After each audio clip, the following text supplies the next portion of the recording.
بسم اللہ سینٹ کی ایک کرسی لینے کے لیے ہمیں اللہ مشکل کشا کی آوازیں کو بھلا کر نعرہ حیدری یا علی کی صدا کو برداشت کرنا پڑے گا.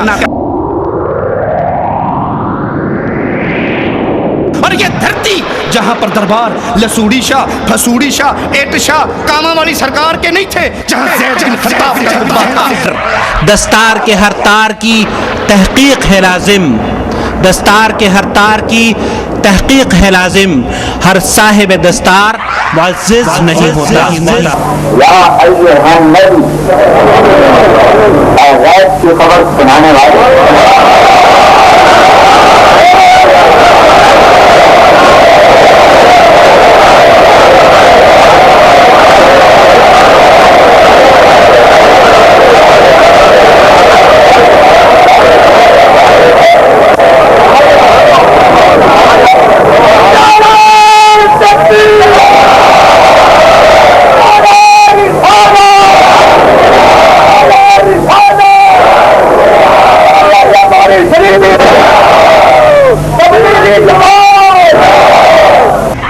جو یا علی مدد کا نعرہ لگاتا ہے کیا وہ رب کو گالی نہیں دے رہا؟ جو یا رسول اللہ مدد کی صدائیں بلند کرتا ہے کیا وہ رب کا دشمن نہیں ہے؟ علیہ وسلم. الواجب على علماء الحق أن يتقوا الله وأن يعلموا الناس وأن يرشدوا الناس من طريق الإذاعة، من طريق الكتابة والصحافة، من طريق التلفاز، يعلموا الناس دينهم يرشدونهم إلى الحق. الله ولي الذين آمنوا يخرجهم من الظلمات إلى النور والذين كفروا أولياؤهم الطاغوت يخرجونهم من النور إلى الظلمات أولئك أصحاب النار هم فيها خالدون.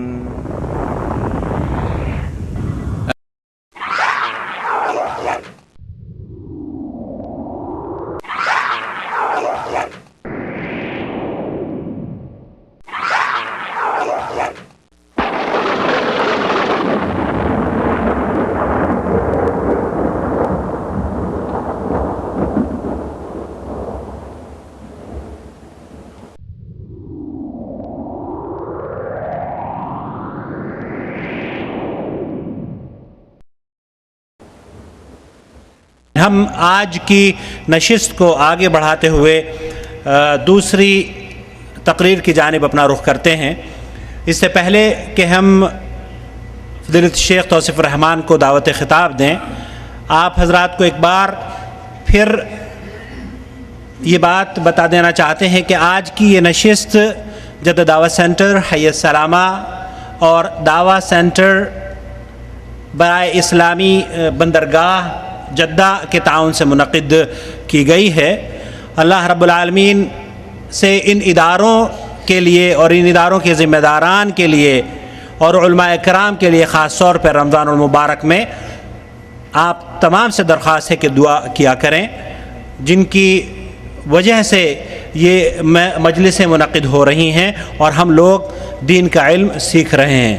اللہ رب العالمین ان اداروں کے ذمہ داران کو جزائے خیر عطا فرمائے.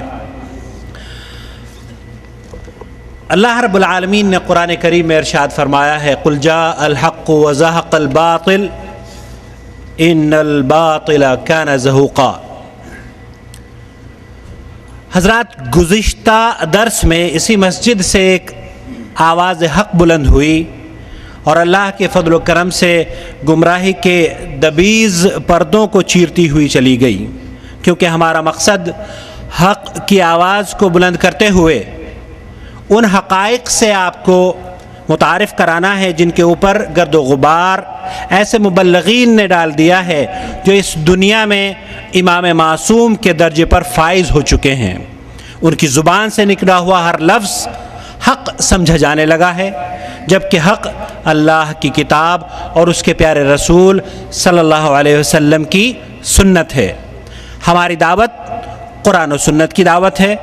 کتاب و سنت کی فکر کو تعویل فاسد اور تقلید عامہ جیسی چیزوں سے پاک رکھنا ہماری جد و جہد ہے.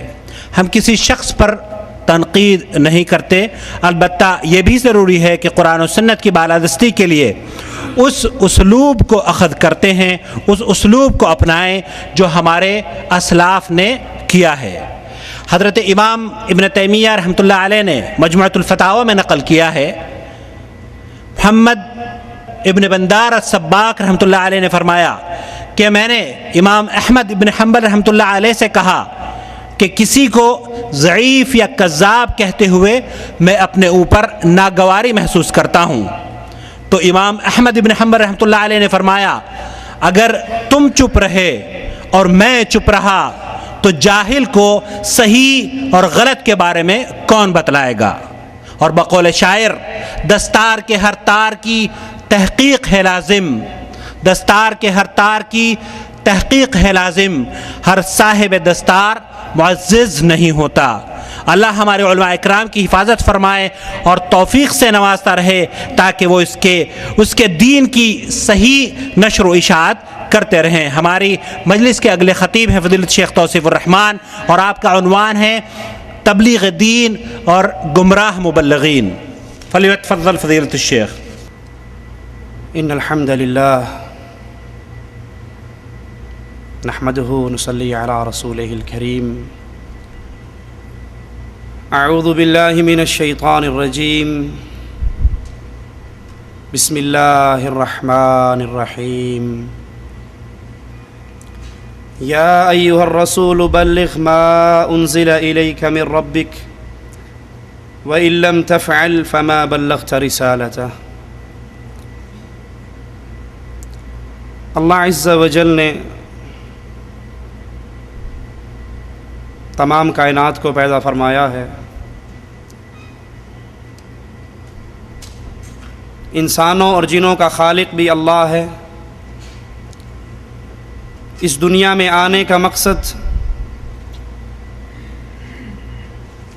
اللہ عز و جل بیان فرماتا ہے، وما خلقت الجن والانس، میں نے جنات کو پیدا کیا، میں نے انسانوں کو پیدا کیا، الا لیعبدون، اپنی عبادت کے لیے۔ اللہ کی عبادت کا طریقہ کار وہ مبہم نہیں ہے، بلکہ مالک عز و جل نے اپنے انبیاء کو اتارا جنہوں نے عبادت کے طریقے بیان فرمائے۔ اب اللہ عز و جل کی عبادت اللہ کی رسولوں کے ذریعے پر، ان کے طریقے پر چل کر کی جائے گی۔ مالک اسی مقصد کو ایک اور مقام پہ بیان فرماتا ہے، الذی خلق الموت والحیات لیبلوکم ایکم احسن عملا، میں نے یہ موت و حیات کا یہ سسٹم، یہ نظام اس لیے بنایا ہے تاکہ یہ دیکھوں تم میں بہترین عمل کون کرتا ہے۔ انسان انبیاء سے آزاد ہو کر ہدایت کے اوپر عمل نہیں کر سکتا، کیونکہ اللہ کی ہدایت انبیاء پر آتی ہے اور انبیاء اپنی امتوں کو سکھاتے ہیں، جسے قرآن حکیم ان الفاظ میں بیان کرتا ہے، فَإِمَّا يَأْتِيَنَّكُم مِّنِّي هُدًى فَمَن تَبِعَ هُدَايَ فَلَا خَوْفٌ عَلَيْهِمْ وَلَا هُمْ يَحْزَنُونَ، تم پر میری طرف سے ہدایت آئے گی، جس نے اس ہدایت کی تبع کی، جس نے انبیاء کے نقش قدم پر اپنے قدموں کو جمایا، قیامت کا دن ہوگا، نہ ان پہ غم ہوگا، نہ یہ پریشان ہوں گے۔ انہی کے لیے ہدایت ہے جنہوں نے انبیاء کے راستے کو اپنایا۔ اس دعوت دین کی اہمیت کیا ہے؟ اللہ کی کتاب ہمیں بتاتی ہے، کنتم خیر امہ، تم بہترین امت ہو، تم بہترین لوگ ہو، تم بہترین جماعت ہو۔ تمہیں اللہ نے پیدا کیوں کیا؟ تاکہ تم لوگوں کو نیکی کا حکم دو، لوگوں کو برائی سے روکو، یہ تمہاری پیدائش کا مقصد ہے، اور اللہ پر ایمان لے کر آؤ۔ رسول اللہ صلی اللہ علیہ وسلم نے بھی یہی تعلیمات ہم تک پہنچائی، بلغوا عنی ولو آیہ، تمہیں ایک آیت کا علم ہو جائے، نبی کی ایک بات تمہارے تک پہنچ جائے، اس بات کو لے کر پھیلا دو، اس کو دوسروں تک پہنچا دو۔ یہ سوچ بصیرت سے خالی ہے کہ جامعہ کی ڈگری ہوگی تو آپ بیان کر سکتے ہیں، کسی مدرسے کی فراغت ہوگی تو آپ بیان کر سکتے ہیں، اگر نہیں ہے آپ نے دین سیکھا ہے، کسی شیخ کے پاس بیٹھ کر سیکھا ہے، آپ کو دین کی بات پہنچی ہے تو آپ کو بیان کرنے کا حق نہیں۔ یہ طریقہ انبیاء کا اور انبیاء کے ماننے والوں کا طریقہ نہیں۔ صحابہ کرام بیان فرماتے ہیں فَمِنَّا مَنْ عُلِّمَ السُّورَةَ، ہم میں سے وہ بھی تھا جس کو ایک سورت یاد تھی، وَالسُّورَتَانِ، جس کو 2 سورتیں یاد تھی، وَالسُّنَنْ وَالْفَاتِحَةِ، جس کو کچھ سنتیں یاد تھی، جس کو فاتحہ یاد تھی۔ پھر ہم اپنے گھروں سے نکلے، جتنا دین ہم نے سیکھا اتنا دین ہم نے لوگوں کو سکھانا شروع کر دیا۔ اس سے ملتا کیا ہے؟ اس کا رزلٹ کیا نکلتا ہے؟ ترمذی میں ہے رسول اللہ صلی اللہ علیہ وسلم نے فرمایا بے شک اللہ عز و جل، اس کے فرشتے، اس کے بندے، اس کی مخلوقات، آسمان والے، زمین والے، حتیٰ کہ چیونٹی اپنے سوراخ کے اندر، اللہ لوگوں کو خیر کی دعوت دینے والے، لوگوں کو اچھی بات بتانے والے پر رحمت کرتا ہے، اور اللہ کی مخلوقات اللہ سے اس کے گناہوں کی معافی کا سوال کرتے ہیں۔ دعوت دین کا مقصد کیا ہے؟ یہ دین کی ہم دعوت دیں کیوں؟ کیا مقصد ہے؟ سارے لوگ نمازی بن جائیں، سارے لوگ حاجی بن جائیں، سارے زکوٰۃ دینے لگ جائیں، سارے جہاد کے لیے تیار ہو جائیں؟ یہ دعوت کا مقصد نہیں ہے لوگوں۔ دعوت کا بنیادی مقصد اپنے ذہن میں ہمیشہ پختہ کر کے رکھنا، کبھی نہ بھولنا، وَلَقَدْ بَعَثْنَا فِي كُلِّ أُمَّةٍ رَسُولًا أَنِ اعْبُدُوا اللَّهَ۔ دعوت کا پہلا بنیادی مقصد اللہ کی عبادت کی جائے، اللہ کی توحید کو سمجھا جائے، اللہ کی توحید کو عام کیا جائے، اللہ کی توحید کو بیان کیا جائے۔ بس معاملہ ختم؟ لوگوں سے کہیں لا الہ الا اللہ پڑھ لو، معاملہ ختم ہو گیا؟ نہیں۔ وَاجْتَنِبُوا الطَّاغُوتَ، اللہ کے علاوہ جس کی عبادت کی جا رہی ہے، جس کے لیے سجدے ہیں، جس کے لیے رکوع ہے، جس کے لیے ذبح ہے، جس کے لیے نذر ہے، جس کے لیے نیاز ہے، جس کے لیے قربانیاں ہیں، اللہ کے علاوہ جس کو پوجا جا رہا ہے، یہ طاغوت ہے۔ اللہ کی عبادت کرو اور اس طاغوت کا انکار کرو۔ مگر افسوس، آج اکثر تبلیغ مبلغین کی، تبلیغ کرنے والوں کی سوچ اور انداز بدل گئے۔ وہ بنیادی نقطہ جس کو مالک کہتا ہے وَلَقَدْ بَعَثْنَا فِي كُلِّ أُمَّةٍ رَسُولًا، ہم نے تو ہر امت میں رسول کو بھیج کر پہلی دعوت ہی یہ سکھائی تھی، أَنِ اعْبُدُوا اللَّهَ۔ وہ انداز بدل گئے۔ وہ توحید کی دعوت 2-2 گھنٹے کی تقریریں سن لیجئے، 3 دن کے اجتماع اٹینڈ کر کے دیکھ لیجئے، آپ کو لا الہ الا اللہ کی دعوت دینے والا خال نظر آئے گا۔ وہاں پر تبلیغ کی دعوت ہے، وہاں پر چلے کی دعوت ہے، وہاں پر سہروزے کی دعوت ہے، وہاں پر لڑنے اور مرنے کی دعوت ہے، زمینوں کو آزاد کرانے کی دعوت ہے، کشمیر بنے گا پاکستان کی دعوت ہے، وہاں پر قربانی کی کھالیں اکٹھی کرنے کی دعوت ہے، لیکن لا الہ الا اللہ کی دعوت نہیں ہے، توحید کی دعوت نہیں ہے۔ اور ظلم در ظلم توحید کی دعوت بھی چھٹ گئی، توحید کے دشمنوں کو اپنے گلے بھی لگا لیا گیا۔ جلسہ ہوتا ہے، اجتماع ہوتا ہے، اشتہار چھپتے ہیں، ہمارے اس اجتماع میں سب مذہبی اور سیاسی قائدین خطاب فرمائیں گے۔ خطاب فرمانے آتے ہیں مفتی منیب الرحمان، خطاب فرمانے آتے ہیں عبد الجلیل نقوی شیعوں کا امام، خطاب فرمانے آتا ہے اسد نورانی، شاہ احمد نورانی کا بیٹا۔ وہ توحید کی ساری دیواریں جو محمد نے کھڑی کی تھی صلی اللہ علیہ وسلم، اہل شرک اور اہل کفر کے درمیان، ہم نے ان دیواروں کو ہٹا دیا ہے۔ ان اہل کفر سے، اہل شرک سے بغل گیر ہیں۔ کیوں؟ اجی آپ نہیں سمجھتے، متحدہ مجلس عمل میں اکٹھے ہونے کے لیے ہمیں ان کے ہاتھوں میں ہاتھ ڈالنا پڑے گا۔ سینٹ کی ایک کرسی لینے کے لیے ہمیں اللہ مشکل کشا کی آوازیں کو بھلا کر نعرہ حیدری یا علی کی صدا کو برداشت کرنا پڑے گا۔ آپ نہیں سمجھتے نا، ووٹ کا سیزن ہے، الیکشن کے دن ہے، الیکشنوں میں ہم نے ووٹ لینا ہے۔ میں ایم این اے اور ایم پی اے کی سیٹ پہ کھڑا ہوں، اگر میں نے لا الہ الا اللہ کا یہ ترجمہ کر دیا، اللہ کے علاوہ مشکل کشا نہیں، حاجت روا نہیں، غوث اعظم نہیں، بگڑی بنانے والا نہیں، کشتی پار لگانے والا نہیں، مولوی صاحب پھر میں نے ووٹ دے گا کون؟ میری صندوقڑی تو خالی رہ جائے گی۔ ہم نے ووٹوں کے لیے، ہم نے سینٹ کی کرسیوں کے لیے، ہم نے قربانی کی کھالوں کے لیے، ہم نے الیکشن میں چند سیٹیں لینے کے لیے حجویری کی قبر پہ شرک کا اڈا قائم کرنے والے کے ہاتھوں میں ہاتھ دیے۔ بھول گئے کہ محمد نے ہمیں کیا درس دیا تھا جب بدر کے میدان میں ایک آنے والا آیا تھا اور اس نے کہا تھا یا رسول اللہ صلی اللہ علیہ وسلم، میں آپ کی مدد کے لیے آیا ہوں۔ اللہ کے نبی صلی اللہ علیہ وسلم نے پوچھا لا الہ الا اللہ کے اقرار کرتے ہو؟ کہتا ہے نہیں، میں تو لات و عزا کا پجاری ہوں، ہاں مظلوم کی مدد کے لیے چل کر آیا ہوں۔ آپ نے کہا بھاگ جاؤ، محمد مشرک سے مدد نہیں لیا کرتے، میری مدد کرنی ہے تو ماننا پڑے گا جس کے سامنے تم نے سر جھکایا ہے یہ مخلوق ہے، سر کو اٹھاؤ اور عرش والے کے سامنے جھکاؤ۔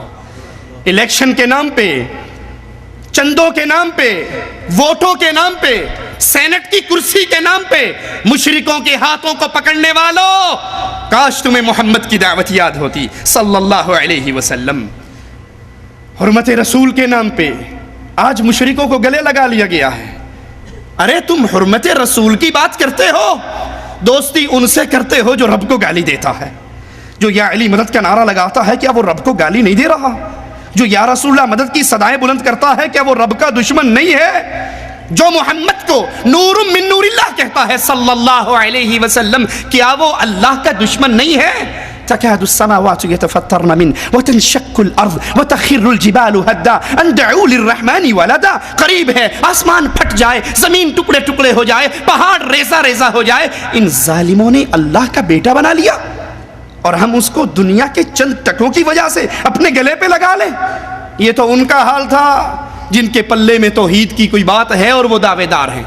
آئیے ذرا ان مبلغین کو دیکھتے ہیں جنہوں نے توحید کا لمبا سارا چولا پہنا ہے لیکن اس کے نیچے چلے کے نام پہ، سیروزے کے نام پہ اللہ کی توحید کی بجائے بزرگوں کی کہانیاں، بزرگوں کے قصے، حضرات کے قصے بیان کیے جاتے ہیں، ان کی دعوت کو سنتے ہیں جو اپنی دعوت میں بڑے پیارے انداز سے بیان کریں گے اللہ ہوا چلانے والا ہے، اللہ پانی کا مالک ہے، اللہ پھول میں خوشبو پیدا کرتا ہے، اللہ مردے کو زندہ کرتا ہے، اللہ رزق دیتا ہے، اللہ ماں کے پیٹ میں بچے کو ارے بھائی یہ جتنی دعوت توحید ربوبیت کی آپ دے رہے ہو اس سے کسی مشرک کو انکار ہے؟ مولانا طارق جمیل صاحب کی کیسٹیں آپ نے سنی ہوں گی، ان کی دعوت سن کے کئی بھولے کہتے ہیں جی آپ نہیں سمجھتے مولانا توحید کی بڑی بات ہے ان کی کیسٹوں میں۔ ارے کون سی توحید جو ابو جہل کو منظور تھی؟ وَلَئِن سَأَلْتَهُم مَّن خَلَقَ السَّمَاوَاتِ وَالْأَرْضِ، طارق جمیل صاحب کہتے ہیں اللہ آسمان کا خالق، زمین کا خالق، انسانوں کو پیدا کرنے والا، ہوائیں چلانے والا، مردوں کو زندہ کرنے والا، یہ ساری باتیں کفار مکہ کو پہلے سے یقین تھا۔ قرآن کہتا ہے اگر آپ ان سے سوال کرو من خلق السماوات والارض، زمین و آسمان کا خالق کون؟ یہ کہیں گے اللہ۔ بارش کون برساتا ہے؟ یہ کہیں گے اللہ۔ رزق کون اتارتا ہے؟ کہیں گے اللہ۔ مختار کل کون ہے؟ کہیں گے اللہ۔ یہ توحید ربوبیت جس کو آج پیش کیا جا رہا ہے اس کو تو کفار مکہ نے تسلیم کر لیا تھا۔ کفار مکہ سے جو لڑائی ہوئی تھی محمد الرسول اللہ صلی اللہ علیہ وسلم کی، وہ توحید ربوبیت پہ نہ تھی، وہ توحید عبادت پر تھی۔ اے پتھروں کے سامنے سجدہ کرنے والو، سجدے کا حق صرف اللہ کا ہے۔ اے کفار تم اللہ کے لیے روزے رکھ رہے ہو، حج کر رہے ہو، زکوٰۃ دے رہے ہو، صدقہ دے رہے ہو، مدد کر رہے ہو، حاجیوں کو ستو پلا رہے ہو، تم یہ سارا کام اللہ کے لیے بھی کر رہے ہو اور کسی اور کے لیے بھی کر رہے ہو۔ یہ لا الہ الا اللہ کا واضح ایسا ہے جو عبادت قرار پائے گا وہ اللہ کے علاوہ کسی اور کے لیے نہیں ہو سکتی۔ اسی لیے کفار مکہ نے کہا تھا اجعل الآلہۃ الہا واحدا، ہم نے تو بہت سارے تقسیم کر رکھے ہیں، اولاد لینی ہوتی ہے تو ہم ڈولے شاہ کے پاس چلے جاتے ہیں، بھوکے ہوں تو ہم لاہور کے بابا حجویری کے پاس چلے جاتے ہیں، حکومت لینی ہو تو بابا نواز شریف صاحب مانسیرے کے دھنکے سے ڈنڈے کھا کر آتے ہیں۔ اگر ہم نے پھر بھی مسئلہ ہمارا حل نہ ہو تو اسلام آباد گاڑی میں بیٹھتے ہی کہتے ہیں بری بری سرکار بری کھوٹی قسمت کر دے ہری۔ ہمارے تو بہت سارے ہیں، ہم نے بانٹ رکھے ہیں، سارا بوجھ ایک بندے پہ نہیں ڈالا ہوا، ہمارے پاس تو محکمے ہیں جو ہم نے ڈیوائیڈ کر دیے ہیں۔ اجعل الآلہۃ الہا واحدا، تو کہتا ہے ساروں کو چھٹی کرا دو، کوئی غوث اعظم نہیں، کوئی غریب نواز نہیں، کوئی بندہ نواز نہیں، کوئی بندہ پرور نہیں، کوئی بگڑی بنانے والا نہیں، کوئی رزق دینے والا نہیں، کوئی اولاد دینے والا نہیں، کوئی مشکلیں ٹالنے والا نہیں، الا اللہ، سوائے ایک اللہ کے۔ یہ وہ توحید عبادت تھی جس کو کفار مکہ نہیں مانتے تھے، اور یہی توحید عبادت آج مولانا طارق جمیل کی قسطیں سن لیں، آپ کو نظر نہیں آئے گی۔ آئیے میں آپ کو ان کے چند اقساط سناتا ہوں، ان کی چند باتیں آپ کے سامنے رکھتا ہوں۔ مولانا طارق جمیل مورڈا شریف کا ایک دربار ہے، وہاں پر گئے، گدی نشین سے ملاقات ہوئی۔ گدی نشین نے کہا کہ آئیے ہمارے عرس پہ تشریف لائیے، تو یہ اپنے 25 امیروں کو لے کر مورڈا شریف کے خطاب فرمانے کے لیے اس دربار پہ عرس والے دن 19 اور 20 اپریل کو پہنچے۔ یہ دربار سازی، یہ قبہ سازی، یہ حجویری کی قبر پہ بنے ہوئے کمپلیکس، کیا اسلام کا اس میں کوئی وجود ہے؟ اسلام کے اندر اس کی کوئی اجازت ہے؟ رسول اللہ صلی اللہ علیہ وسلم نے مکے کو فتح کیا، حضرت علی کو کہا علی جاؤ ہر بت کو توڑ ڈالو، ہر اونچی قبر کو ملا دو، ہر پکی قبر کو توڑ ڈالو، او کما قال علیہ الصلوۃ والسلام۔ اللہ کے نبی نے پکی قبروں کو توڑنے کا حکم دیا۔ آج قبروں کے اوپر قبے ہیں، قبوں کے اوپر کمپلیکس ہیں، اور کمپلیکس بنانے والوں کو اپنا قائد بنا لیا گیا ہے جو شرک کے پورے دھندے کے بانی ہیں۔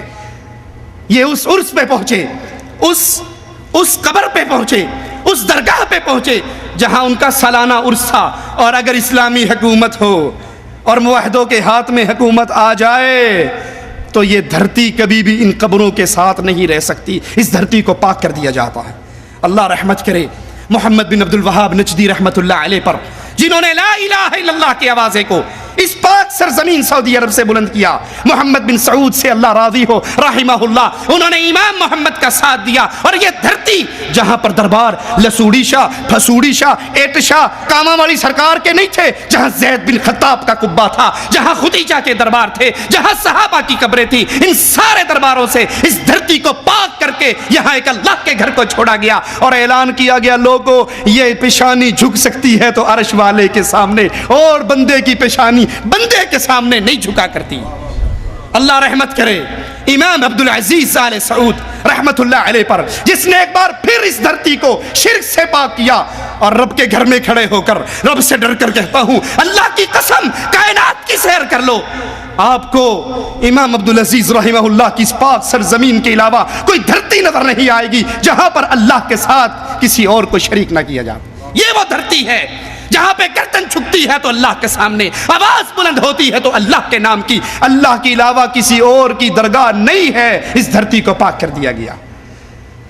ملک فیصل کا وہ واقعہ مجھے یاد ہے، جب ان کا پہلا دورہ تھا انڈیا کے لیے، کسی سعودی حکمران کا پہلا دورہ، انہوں نے ایک ہی شرط لگائی تھی، میں انڈیا کے دورے کے لیے تیار ہوں، لیکن امام عبدالعزیز کا بیٹا ہے، مواحد کا بیٹا ہے، شرط یہ ہے میری نظر تمہارے کسی بت پہ نہ پڑے، اور جہاں بت پہ نظر پڑ جائے گی ملک فیصل اپنی گاڑی کو واپس موڑ لے گا اور واپس آ جائے گا، وہ تمہارے ملک میں نہ ٹھہرے گا۔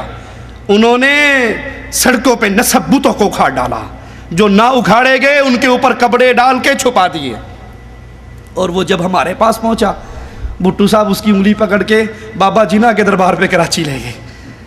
ملک فیصل رحمت اللہ علیہ کہنے لگے یہ کیا ہے؟ کہا آپ کو نہیں پتا یہ بانی پاکستان کی قبر ہے، یہاں سلام کرنا ضروری ہے۔ وہ اسے کیا پتا تھا یہ بیچارہ کون ہے؟ یہ ہر ساوی چنڈی کو دے کے جھک جاتا ہے، یہ کالی کو دے کے ہاتھ باندھ دیتا ہے، کوڑے کو دے کے نیچے سے گزر جاتا ہے، اس کو کیا پتا تھا؟ اس نے کہا مجھے بابا جناح کی قبر پہ لانے والے، یہ قبروں کو پوجنا اسلام میں ہوتا، تیرے پاس جناح کی قبر ہے، میرے پاس محمد کی قبر ہے صلی اللہ علیہ وسلم، میں اسے سونے کی بناتا اور پھر اس کی پوجا کرتا۔ واپس چلو، مواحدوں کا بیٹا مشرکوں کی اڈوں پر نہیں آیا کرتا۔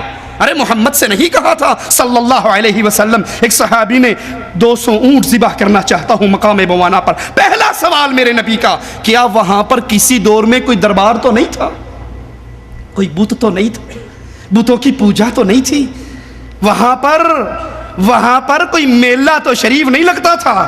صحابی نے کہا نہیں۔ پوچھنے کا مقصد کیا ہے؟ اب تو اللہ کے لیے کر رہا ہے، دیکھنے والا کہہ سکتا ہے شاہ صاحب دی یاد تازہ ہو رہی، یہ فلاں حضرت کی یاد تازہ ہو رہی۔ اگر وہاں پر اپنا صحیح کبھی پرانے زمانے میں کوئی قبر، کوئی دربار، کوئی عرس تھا تو محمد وہاں پہ ذبح کرنے کی اجازت نہیں دیتے۔ مولانا صاحب وہاں پر پہنچے اور گدی نشین نے مولانا طارق جمیل کے بارے میں کہا کہ میں نے صاحبزادہ حفیظ الرحمان بریلوی کی تقریر سنی اور مولانا طارق جمیل کی تقریر سنی، ایک بریلوی کی تقریر سنی، ایک دیوبندی حضرت کی تقریر سنی، مجھے ان دونوں کے درمیان حد دیوار، فاصل، بننا، کہتا یہ بڑے لفظ ہیں، مجھے تھوڑی سی بننی بھی نظر نہیں آئی۔ فرمایا انہوں نے جو عشق رسالت اور محبت اولیاء میں ڈوبی ہوئی تقریر فرمائی، ایسے محسوس ہو رہا تھا کہ کاش کے رسول تقریر کر حضرت مسجد الہلالی نے جو آخر پر تبصرہ فرمایا، جو فیصلہ فرمایا، کہنے لگے کہ میں نے صاحبزادہ حفیظ الرحمان صاحب کی تقریر سنی ہے، میں نے طارق جمیل صاحب کا بھی خطاب سنا ہے، ایک ہوتا ہے حد فاصل، دیوار، پہاڑ، بننا. مجھے تو ان دونوں کے درمیان ایک بنی بھی نظر نہیں آئی. اور اگر یہی تبلیغی مشن ہے ہمارا بھی اور ان کا بھی، تو پھر کیوں نہ ایسا ہو کہ کسی ایک ہی پلیٹ فارم پر اللہ اور کالی کملی والے کو یاد کر لیا جائے.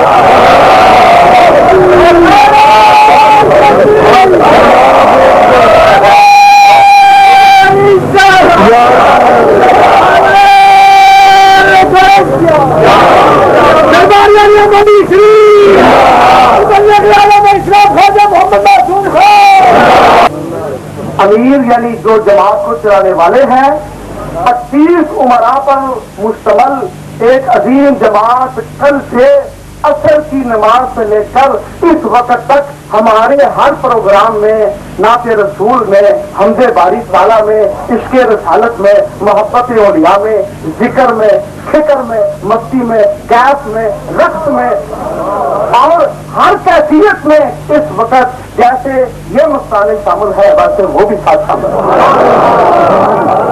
اور وہ بھی اسی سرور کے ساتھ اس وقت اپنے آپ کو محظوظ کر رہے ہیں.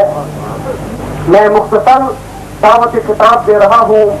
ان کے امیر جناب طارق جمیل صاحب تشریف لا کر مختصر اپنے تبصرات کا اپنی زبان سے اظہار کریں تاکہ پتہ چل جائے کہ یہ بھی مشن ہے اور وہ بھی مشن ہے. اگر ایک ہی مشن ہے تو کیوں نہ ایک ہی نبی اور ایک ہی اللہ کا ذکر ایک ہی پلیٹ فارم. یہ دونوں پائی پائی نے بنی بھی نظر نہیں آئی. اگر یہی مشن ہے تبلیغی جماعت کا تو گدی نشین مولڑے دربار کا گدی نشین کہہ رہا ہے حضرت اگر یہی مشن ہے تو مولانا آئیے کیوں نہ پلیٹ فارم بھی ایک ہی کر لیں، ہمارے پاس آ جائیے اور اسی حضرت کے دربار سے یہاں پر اللہ اور کملی والے کالی کملی والے کا ذکر ہو جائے. مولانا صاحب پہنچے 25 امراء کو لے کر. پھر ان کا تعارف بریلوی اس عرس کا انتظامیہ کا سٹیج سیکٹری وہ سٹیج پر آتا ہے اور کہتا ہے کہ کل عصر سے مولانا طارق جمیل رائیونڈ کے 25 امیروں کو لے کر آئے ہیں. انہوں نے یہاں آ کر نعت رسول میں، حمد باری تعالیٰ میں، محبت اولیاء میں، ذکر میں، فکر میں، مستی میں، وجد میں، کیف میں، ہر کیفیت میں وہ کچھ کیا ہے جو ہمارے بریلوی کر رہے ہیں. میں تو یہ کہتا ہوں مولانا اگر یہی تبلیغی مشن ہے تو رائیونڈ کو چھوڑ دو، حضرت کے دربار سے اپنی جماعتیں نکالنا شروع کر دو.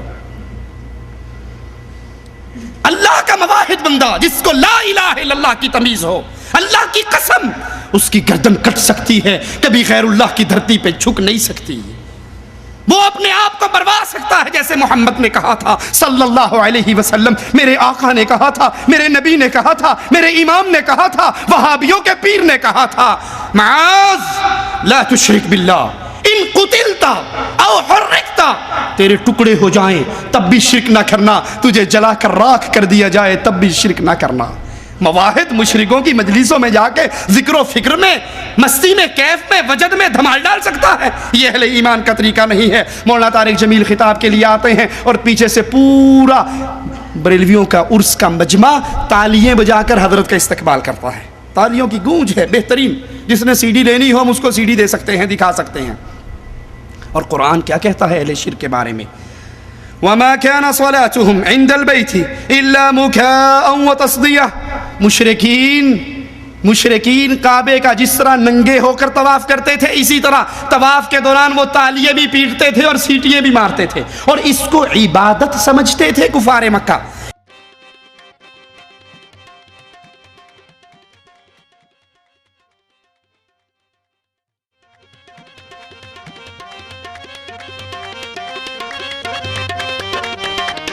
سرکار فرماندے نے پاویں کوئی شیعہ ہے، پاویں کوئی سنی ہے، پاویں کوئی وہابی ہے، جیڑا کوئی تمال نہیں پا رہا وہ علی پاک دا منکر ہے. جیڑا علی پاک دا منکر ہے سرکار کہندے نے میں سرکار نوری پوری والے دی قسم کھا کے کہنا ہے کہ او دی حشر نو بخشش نہیں ہونی. میں دعویٰ کر کے کہنا ہے سرکار کہندے او دی کدی بخشش نہیں ہونی جیڑا تمال نہیں پائے گا. ان تالیوں کے بجانے کو، ان سیٹیاں مارنے کو کفار مکہ عبادت سمجھتے تھے۔ آج جائیے درگاہوں کی منظر کو دیکھ لیجئے، وہاں بھی صوفیہ جوہلا ڈھول پیٹ رہے ہیں، چمٹے بج رہے ہیں، تالیاں بج رہی ہیں، جیسے مولوی طارق جمیل کے آنے پر تالیاں بجائے گی۔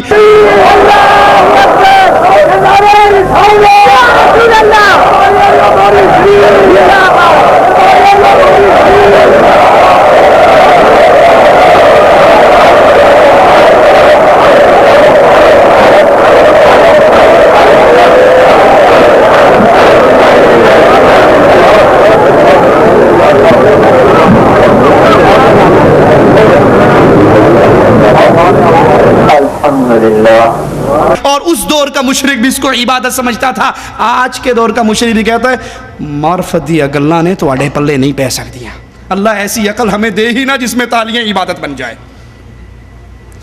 یہ عقل اللہ دشمن کو بھی نہ دے جو اتنی سی بات نہیں سمجھ سکتا کہ اللہ کے دین کی مجلس، لا الہ الا اللہ کے ذکر کی مجلس کے اندر یہ عمل مسلمانوں کا عمل نہیں ہو سکتا۔ طارق جمیل صاحب نے ایک خطاب شروع کیا، کہا ہمارے نبی کی پرواز کو کوئی کیا جانے گا کہ ہمارے نبی کی پرواز ثم دنا فتدلا، کہ وہ قریب آیا اور قریب ہوا، کہ اللہ اور رسول معراج کی رات اتنے قریب ہو گئے جتنا 2 کمانوں کا راستہ رہتا ہے۔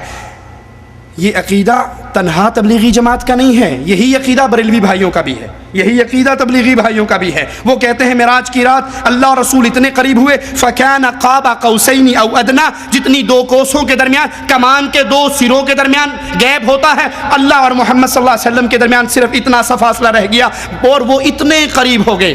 حبیب کو کیا خطاب فرمایا؟ ثم دنا فتدلى فكان قاب قوسين او ادنى۔ یہ فرق بڑا لمبا چوڑا فرق ہے، وقت نہیں، لمبا چوڑا فرق ہے۔ لفظ اکمل اس کے کمال کو بتانے کے لیے چھوٹا ہے، لفظ اعلم اس کے علم کو بتانے کے لیے چھوٹا ہے۔ جو قاب قوسین او ادنا تک، او ادنا ہے، او ادنا پیچھے کی گل رہ گئی بھائی۔ قاب قوسین پتہ کیا ہوتا ہے؟ قاب قوس، یہ میں نے آپ کے سامنے کمان کی شکل بنے، یہ کمان ہے، یہ لکڑی یہ بکرے کی آنکھ ہوتی تھی، ادھر تیر رکھ کر اس کو یوں چلاتے ہیں، اینو عربی قاب آکھیا جاندا ہے، اینو عربی قاب آکھیا جاندا ہے، اے قاب ہے، اب قاب ہے۔ اب صلح ہو رہی ہے، 2 قبیلے لڑ کے تھک کر ہن صلح ہو رہی۔ صلح کیسے ہوتی تھی؟ 2 سردار آ کر اپنے کمانوں کو ایسے ملاتے تھے، اے قاب ہو گئی، اے قاب ہو گئی، اے بھی قاب، اے بھی قاب، اے آ کے رل گئے۔ دیکھ رہے ہو نا؟ اس تو اگا ہوں رلن کی تھارا تو ختم ہو گئی۔ تو عربوں کی صلح کی یہ نشانی تھی کہ بھئی اب یہ آپس میں متحد، آپس میں باہم اتفاق، لڑائی ختم۔ اب میرا اللہ یوں کہتا ہے ثم دنا فتدلى فكان قاب قوسين، یہ تو ہو گیا قاب قوسین، اور ابو اللہ کھجندہ او ادنا، اس سے بھی زیادہ میرا محبوب میرے قریب ہو گیا۔ ہوں یہ ترجمہ میں کتوں کرا، یہ ایدی تعبیر میں کتوں لیا؟ ساری دنیا عاجز ہے اس راز سے، نہ اللہ کے نبی نے پردہ اٹھایا اور نہ لوگوں میں سننے کی سکت اور طاقت تھی۔ نعوذ باللہ ثم نعوذ باللہ۔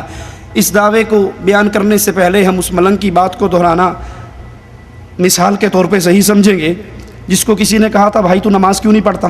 اس نے کہا جی بات کرتے ہو، قرآن میں آیا یا ایھا الذین آمنوا لا تقربوا الصلاۃ، ایمان والے نماز دے کبھی نیڑے بھی نہ جایا جائے۔ اس نے کہا آگے تو پڑھ لو وانتم سکارا، جب نشے کی حالت میں ہو، کہنا ان نکتے عمل کر لیں گے پھر ویکھاں گے۔ اگر یہی فَكَانَ قَابَ قَوْسَيْنِ أَوْ أَدْنَىٰ ان پوری آیات کو پڑھ لیا جائے تو رب محمد کی قسم معاملہ صاف ہو جائے گا اور مسئلہ سمجھ آ جائے گا۔ آئیے ذرا سنتے ہیں قرآن کیا کہتا ہے۔ وَمَا يَنطِقُ عَنِ الْهَوَىٰ، اور نہ وہ اپنی خواہش سے کوئی بات کہتے ہیں، إِنْ هُوَ إِلَّا وَحْيٌ يُوحَىٰ، وہ تو وہی بات کہتے ہیں جو صرف ان تک وہی اتاری جاتی ہے۔ وہ وہی اتارتا کون ہے؟ قرآن کی آیات ہیں، سنیے غور کیجئے۔ عَلَّمَهُ شَدِيدُ الْقُوَىٰ، اسے پوری طاقت والے فرشتے نے سکھایا ہے۔ ذُو مِرَّةٍ، جو زور آور ہے، فَاسْتَوَىٰ استوى, وہ سیدھا کھڑا ہوا, وہو بالافق الاعلی, وہ بلند آسمانوں کے کنارے پر تھا, ثم دنا فتدلی. یہاں طارق جمیل صاحب فرما رہے ہیں اللہ رسول اکٹھے ہو گئے, قریب ہو گئے, ایک دوسرے کے ساتھ ساتھ ہو گئے, اور قرآن بتا رہا ہے نہیں یہ جھوٹ ہے. ثم دنا فتدلی, یہاں تو ذکر جبرائیل علیہ السلام کا ہے کہ وہ قریب ہوا اور اتر آیا. فکان قاب قوسین او ادنی, بس دو کمانوں کے بقدر فاصلہ رہ گیا, بلکہ اس سے بھی کم ہو گیا. پھر یہاں یہ چپ کر کے اگلی بات نہیں بتاتے, قرآن کی اگلی آیت مسئلے کو کھول رہی ہے. فَأَوْحَا إِلَىٰ عَبْدِهِ مَا أَوْحَا, بس اس نے اس اللہ کے بندے کو پیغام پہنچایا. یہ جبرائیل ہے جو نبی کے قریب ہو رہا ہے, نبی کو پیغام دے رہا ہے. اور محمد کریم صلی اللہ علیہ وسلم فرماتے ہیں میں نے جبرائیل کو 2 مرتبہ اس کی اصلی شکل میں دیکھا ہے, اور 1 مرتبہ میں نے اس کو معراج کی رات پہ دیکھا.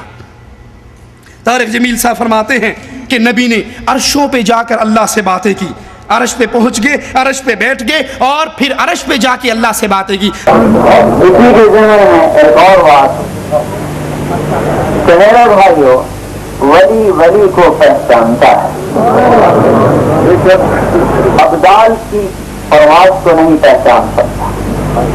ابدال کی پرواز دیکھتا ہے, قطب کی پرواز نہیں دیکھ سکتا. قطب کی پرواز دیکھتا ہے, قطب الاقطاب کی پرواز نہیں دیکھ سکتا. قطب الاقطاب کی پرواز دیکھتا ہے, غوث کی پرواز نہیں دیکھتا. غوث کی پرواز دیکھتا ہے, نبی کی پرواز نہیں دیکھ سکتا. نبی کی پرواز دیکھتا ہے, خاتم الانبیاء کی پرواز نہیں دیکھ سکتا. اور اپنے نبی کو صرف اللہ نے جانا اور کسی نے نہیں جانا. حدیث کا ترجمہ ہی نہیں ہو سکتا. آپ نے عرشوں پہ عرض کی یا اللہ اتخذت ابراہیم خلیلا, آپ نے ابراہیم کو خلیل بنایا. وموسیٰ کلیما, موسیٰ کو کلیم بنایا. وسخرت لداؤد الجبال, داؤد کے لیے پہاڑ مسخر کیے. ولسلیمان الریاح, سلیمان کے لیے ہوائیں ثابت ہیں. وأحییت لعیسی الموتى, عیسیٰ کے ہاتھ مردے زندہ کیے. فماذا جعلت لی, میرے لیے کیا ہے؟ تو آپ نے فرمایا اولیس قد آتیتک افضل من ذلک کلہ, کیا میں نے آپ کو ان سب سے اعلیٰ چیز نہیں دی؟ اما انت فحبیب اللہ, آپ میرے حبیب ہیں.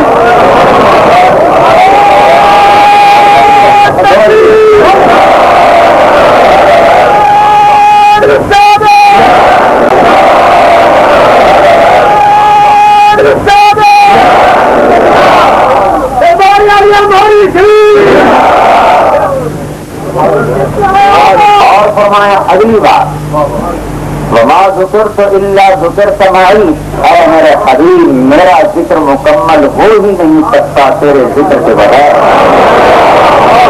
یہ سب عرش پہ بات ہو رہی ہے.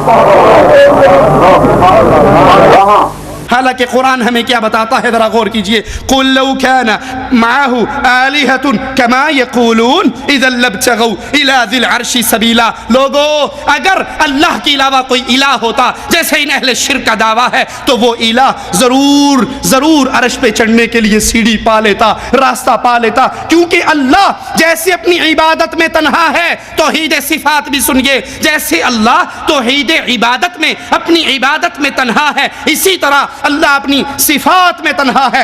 رحمان کی صفت کیا ہے؟ الرحمن علی العرش استوى, رحمان اپنے عرش پر مستوی ہے جیسے اس کی شان کو لائق ہے. اب رحمان اپنی صفت علو پہ اکیلا ہے, اس عرش پہ اللہ کے علاوہ کوئی اور. منتظر عباس نقوی کی کتاب چھپی کراچی راول پنڈی سے, حفاظت قرآن. وہ کہتا ہے جب اللہ کے نبی معراج پہ گئے نا, عرش پہ پہنچے تو عرش پہ ایک پردہ پڑا ہوا تھا. اللہ کے نبی نے کہا اللہ یہ پردہ کیسا ہے؟ کہا ایسے واسطے تن رہتے سدے ہے. پردہ ہٹا, پیچھے مولا علی بیٹھے ہوئے تھے. کہا اس علی کی ولایت بتانے کے لیے یہاں بلائے. یا ایھا الرسول بلغ ما انزل الیک فی ولایت علی, علی کی ولایت جا کر تو بھی مدینے کے اندر مولا علی کے نعرے مار دے. اور یہ کہتے ہیں کہ نہیں, اللہ کے نبی عرش پہ پہنچے, عرش پہ مستوی ہونا یہ اللہ کی صفت ہے, اور اللہ اپنے صفت علو تنہا ہے, یکتا ہے, اکیلا ہے, اس کے عرش پہ اور کوئی نہیں پہنچ سکتا. طارق جمیل صاحب فرماتے ہیں، غور کیجئے، کہتے ہیں پہاڑ پر، کوہ طور پر نور کی ایک تجلی گری تو موسیٰ علیہ السلام زمین پہ گر گئے۔ موسیٰ علیہ السلام کوہ طور پہ پڑنے والی تجلی کو برداشت نہیں کر سکے، یہ اس کی پرواز تھی۔ اور میرے نبی کی پرواز کیا تھی کہ اللہ نے عرش پہ اپنے حبیب کو بلا کر کیا کہا، یا حبیبی ادنو منی۔ اللہ کے نبی عرش پہ پہنچ گئے، اللہ بھی عرش پہ ہے، نبی بھی عرش پہ ہے، اور اللہ کہہ رہا ہے میرے حبیب اور آگے آ جاؤ۔ اللہ دے نبی کھسک کے تھوڑے اگے ہوندے نے، وہ پھر کہندا ہے اور اگے آ جاؤ، یا حبیبی ادنو منی، نبی اور آگے ہوتے ہیں، اللہ پھر کہتا ہے یا حبیبی ادنو منی، اے میرے حبیب اور آگے آ جاؤ۔ موسیٰ علیہ السلام پر ایک آپ کو سائنس کی بات بتاتا تھا، یہ خلا اتنی بڑی ہے کہ اگر ایک جہاز چلایا جائے جس کی رفتار 1,88,000 میل فی سیکنڈ ہو اور وہ 1 ارب سال اڑتا رہے تو آسمان کے نیچے کی خلا کو ناپ نہیں سکتا، تو اوپر کتنا ہوگا؟ پھر عرش کے اوپر 70,000 پردے، وہاں سے ادنا تجلی نور کی پڑی تو موسیٰ علیہ السلام کو 40 دن ہوش نہیں آیا، خر موسیٰ صعقا، بے ہوش۔ اور یہاں ثم دنا فتدلی فکان قاب قوسین او ادنی، اور جب فکان قاب قوسین او ادنی، اور جب فرق یا حبیبی ادنو منی، میرے حبیب قریب آؤ، آپ قریب ہوئے، یا حبیبی ادنو منی، میرے حبیب اور قریب آؤ۔ پھر تیسری مرتبہ یا حبیبی، اے میرے حبیب ادنو منی، میرے قریب آؤ۔ عرش کے اوپر کے پردے جو 70,000 بھی چاک ہو گئے اور اللہ اپنے سامنے 3 مرتبہ قریب کر کے یہ خطاب فرما رہے، تو کتنی پرواز ہوگی اس نبی کی بھائی۔ لہذا اللہ کے علاوہ اپنے حبیب کو کوئی پہچان نہیں سکتا، کسی میں حوصلہ ہی نہیں، کسی میں ہمت ہی نہیں۔ انا للہ و انا الیہ راجعون۔ مولانا فرماتے ہیں کہ وہ 70,000 پردے نور کے جو عرش پہ پڑے تھے وہ بھی چاک ہو گئے، اللہ نے اپنے ساتھ بٹھایا اور 3 مرتبہ کہا اور آگے اور آگے اور آگے۔ تو بتاؤ میرے نبی کی پرواز کتنی بلند ہوگی۔ پہلی بات، مولانا کاش آپ نے یہ قصہ سناتے ہوئے کسی ایک حدیث کا نام ہی بیان کر دیا ہوتا کہ یہ حدیث فلاں کتاب کے اندر موجود ہے جس سے میں نے یہ قصہ پڑھا۔ پہلی بات، اللہ اپنی صفت علو میں تنہا ہے، یکتا ہے، اللہ اپنے عرش پر مستوی ہے، اللہ کی کوئی مخلوق اللہ کے عرش پہ نہیں جاتی۔ اور دوسری بات، قیامت کی دیواروں تک مولانا طارق جمیل اس قصے کا، اس جھوٹے واقعے کا کوئی ثبوت نہیں دے سکتے، کہیں پر اس کی دلیل نہیں مل سکتی۔ ہاں انہی کے بھائیوں سے مل سکتی ہے۔ مولوی طاہر القادری صاحب کی میں ایک سی ڈی دیکھ رہا، اس کے اندر وہ میرا لاہور میں ایک تقریر کی، انہوں نے معراج کا واقعہ بیان کیا اور اس واقعے میں کہتے ہیں کہ اللہ کے رسول صلی اللہ علیہ وسلم چلے، مسجد اقصی سے چلے، نور کا چولا اتار دیا، بشریت کا چولا اتار دیا، عرش مولا پر پہنچے، نورانیت کا چولا اتار دیا، عرش مولا سے اور اوپر گئے۔ اب خود کہتا ہے بشریت وہاں ختم، نورانیت وہاں ختم۔ اب نبی جب اوپر گئے، لا مقام گئے، اللہ کی ملاقات کے لیے گئے، تو پھر کیا تھے؟ نہ نور تھے نہ بشر تھے، پھر کیا تھے؟ تو شیر پڑھتا ہے، ہکے جڑا ہی ہک کو ڈو جانے او کافر تے مشرک ہے، کہ اللہ اور محمد عرشوں سے اوپر جا کر ایک ہو گئے، جو 2 کہے گا وہ کافر ہے۔ اور پھر ایک کیسے ہوئے؟ وہ کہتا ہے اللہ کے نبی نے عرش کو چھوڑا، اللہ نے کہا عرش کو چھوڑ، آگے آ، پھر نبی اور آگے گئے، اللہ اوپر سے اتر رہا ہے، نبی نیچے سے جا رہے ہیں، یہاں پہنچتے پہنچتے نبی نکڑ پہ پہنچے، اللہ باہر آیا، اپنے حبیب کو کہا حبیب اندر آ، حبیب اندر آ، بڑی پیاری جگہ ہے، حبیب اندر آیا، اللہ نے دروازہ بند کر دیا، کہا اس کے بعد کیا ہوا تمہیں کوئی خبر ہی نہیں ہے۔ کیا خبر؟ تم نور و بشر میں جگڑتے رہتے ہو۔ ارے ایک مقام وہ آتا ہے عالم خلق میں جہاں بشریت بھی علائق میں داخل ہے اور نورانیت بھی علائق میں داخل ہے، وہاں جانے کے لیے بشریت سے بھی نکلنا پڑتا ہے اور نورانیت سے بھی نکلنا پڑتا ہے۔ جب لا مقام پہ پہنچے تو مصطفیٰ جب عالم عرش پہ آئے تو بشریت کا لباس اتار دیا تھا، جب عرش پر آئے تو بشریت کا لباس اتار دیا تھا، اور جب عرش والوں کو چھوڑ کر لا مقام گئے نورانیت کا لباس بھی اتار دیا تھا۔ اب کون سا لباس رہ گیا؟ ہائے ہائے، ہک ہے ہک ہے ہک ہے ہک ہے ہک ہے ہک ہے، جیڑا ہک کو ڈو کر جانے او کافر تے مشرک ہے۔ فرمایا دو کمانوں کا فاصلہ، ایک دنا کی کمان تھی وہ جو ادھر سے آ رہا تھا، ایک اس کی کمان تھی، ایک فتد اللہ جو ادھر سے آ رہا تھا بلانے والا، ایک جانے والے کی کمان تھی، ایک بلانے والے کی کمان تھی۔ جب دونوں ہاتھ دو کمانوں کی مانند مل جائیں تو دو کمانوں کا ملنا مثل معان کا ہو جاتا ہے، مثل معان کا ہو جاتا ہے۔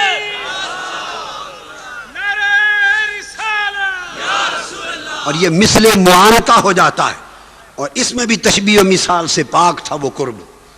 ہمیں سمجھانے کے لیے فرمایا فَقَانَ قَابَ قَوْسَيْن، پھر جب کعبہ قوسین پہ آئے تو دنا کو چھوڑ دیا، فرمایا اب اس مقام پر محبوب دنا کو بھی چھوڑ دے کہ وہ بھی اب اس مقام کے علائق میں سے ہے، دنا کو چھوڑ دے کہ وہ بھی اب اس مقام کے علائق میں سے ہے۔ چھوڑ کے آگے گزرے فتد اللہ اور کعبہ قوسین پہ پہنچے، فرمایا محبوب اب تدلہ کو چھوڑ دے، وہ بھی اس مقام کے علائق میں سے ہے۔ آ دو کمانوں کی طرح مل جائیں، جب جلوہ محب اور جلوہ محبوب، جب جلوہ خدا اور جلوہ مصطفیٰ دو کمانوں کی طرح مل گئے تو کعبہ قوسین ہوا۔ اب گھر والے دروازے تک پہنچ گئے، مہمان و میزبان بلا تشبیہ و بلا مثال وہاں پہنچ گئے۔ فرمایا محبوب اب یہاں تک تو ایک بیان تھا، یہاں تک مثالیں تھیں، اب اس سے آگے وہ کچھ ہونے والا ہے کہ اس کے بیان کے لیے مثال نہیں جو لوگوں کو بتا۔ وہ کیا تھا؟ اب دروازہ کھلتا ہے، دروازہ کعبہ قوسین دو کمانوں کی طرح مل گئے تھے جلوے، فرمایا دروازہ کھلا، محبوب اندر آ جا، حریم ناز میں آ جا، حریم ناز میں آ جا۔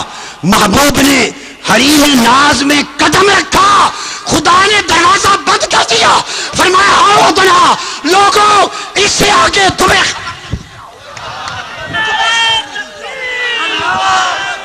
انا للہ و انا الیہ راجعون، لا حول ولا قوة الا باللہ۔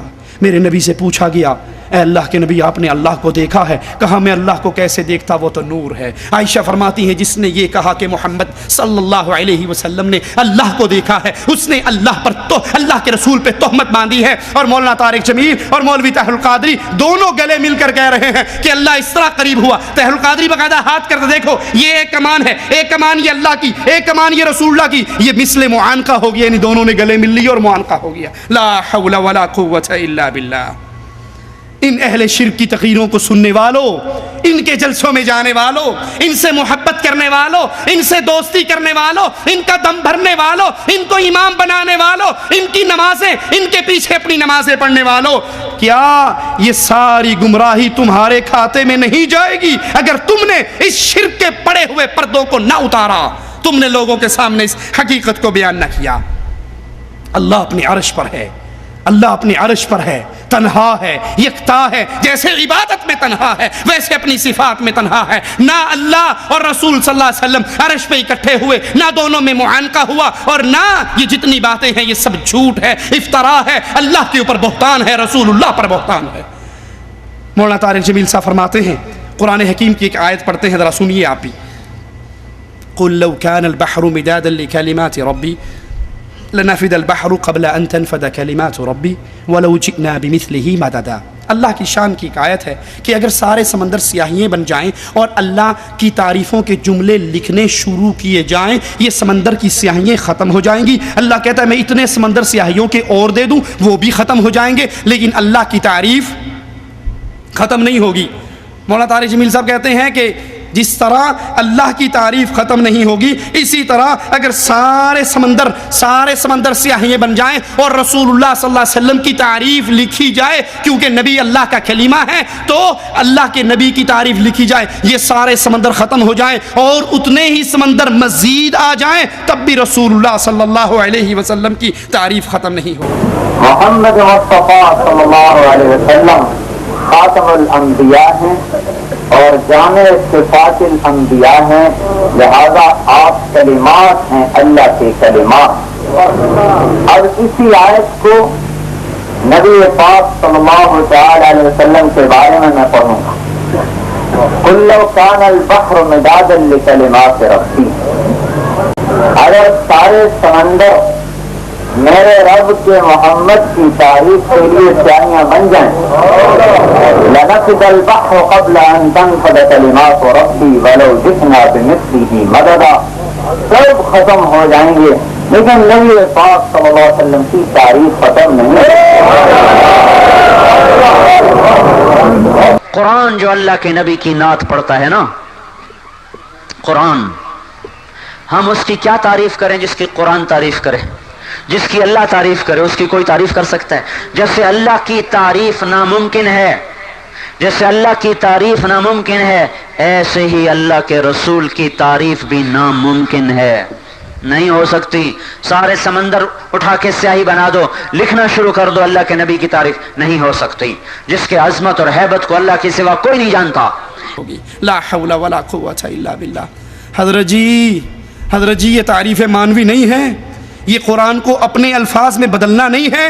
قرآن کا وہ مقصود جو اللہ کی وحدانیت، اللہ کی تعریفوں کے جملے ہیں، آپ نے اس کو یکسر بدل کر اللہ کے رسول صلی اللہ علیہ وسلم پر ان آیات کو فٹ کیا۔ لیکن سوچئے اور اللہ کے لیے سوچئے، یہ انکشاف جو آپ پر ہوا ہے، آپ سے پہلے کسی صحابی کو اس کا علم نہیں ہوا؟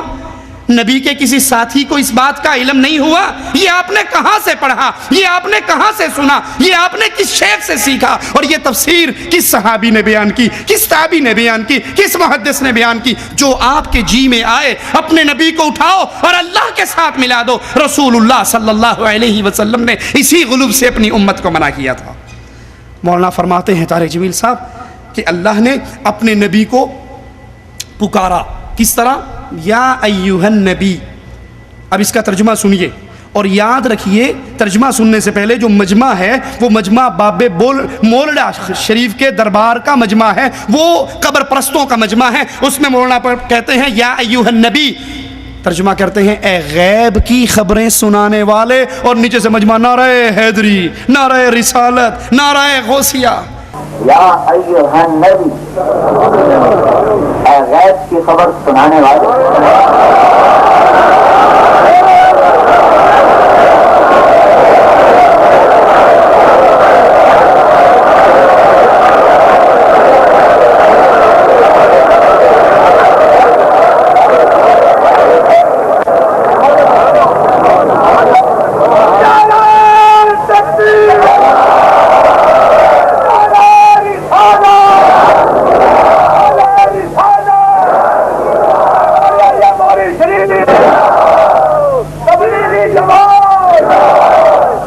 یہ غیب کی خبر سنانے والے یا ایھا النبی میں سے کس حرف کا ترجمہ آپ نے کیا ہے؟ کس لفظ کا ترجمہ کیا ہے؟ کیا یہ اللہ کے قرآن کو اپنی زبانوں سے موڑنا اور تروڑنا نہیں ہے؟